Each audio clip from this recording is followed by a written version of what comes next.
Arjuna sat in thoughtful silence, then turned to Krishna with a question that had been troubling his heart.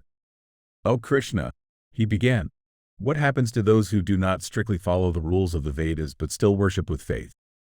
Do their actions align with goodness, passion, or ignorance?"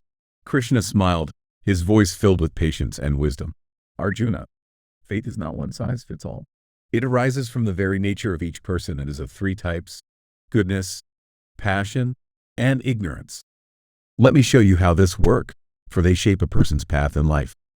He continued, "You see, Arjuna, a person's faith mirrors their inner self. What someone believes in, what they hold close to their heart, ultimately defines who they are. Faith is the reflection of their soul." Krishna then explained further, "Those whose hearts are guided by goodness worship the gods, seeking higher truths and noble ideals. Those driven by passion turn to spirits and ancestors, motivated by desires and worldly attachments. But those trapped in ignorance worship ghosts and dark forces, drawn toward chaos and destruction." Pausing for a moment, Krishna's tone grew serious. "And then there are those who, out of pride and arrogance, undertake extreme and harmful rituals that are not supported by the sacred scriptures. These acts are driven by ambition and ego, and in their pursuit, they harm their own bodies. In doing so, they also harm me, for I reside within every soul. Such people, Arjuna, walk the path of a demonic nature, far from the light of wisdom."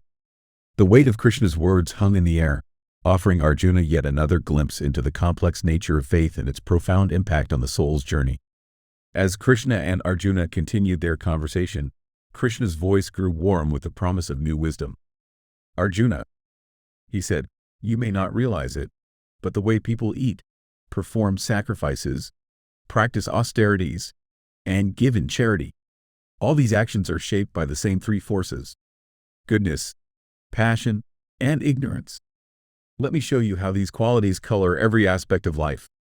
Krishna began with a smile, describing the food preferred by those in the mode of goodness. Those guided by goodness choose food that brings vitality and joy. They savor meals that enhance life, strength, health, and happiness. Such food is fresh, pure, and nourishing, juicy and pleasing to the senses. It fills not only the stomach but also the heart. Then, his tone shifted as he spoke of those influenced by passion. People ruled by passion, however, crave intense and fiery flavors.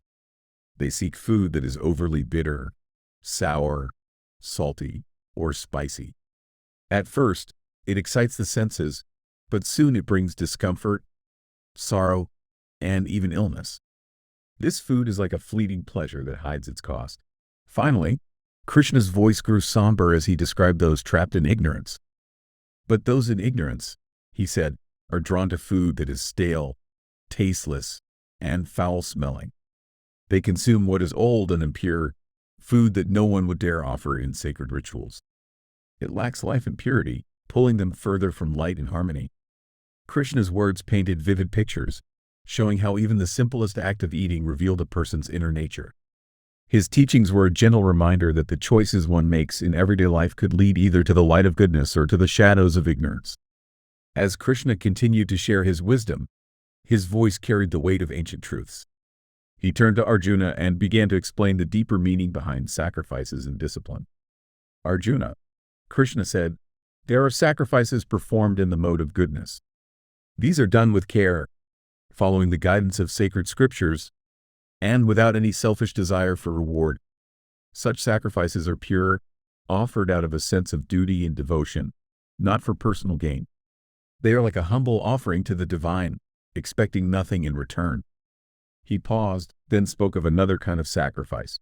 "But then," Krishna continued, "there are sacrifices made in the mode of passion. These are performed with the hope of gaining something, be it wealth, power, or recognition, or simply to show off. Such acts, though outwardly grand, are rooted in selfishness and pride, far removed from true devotion."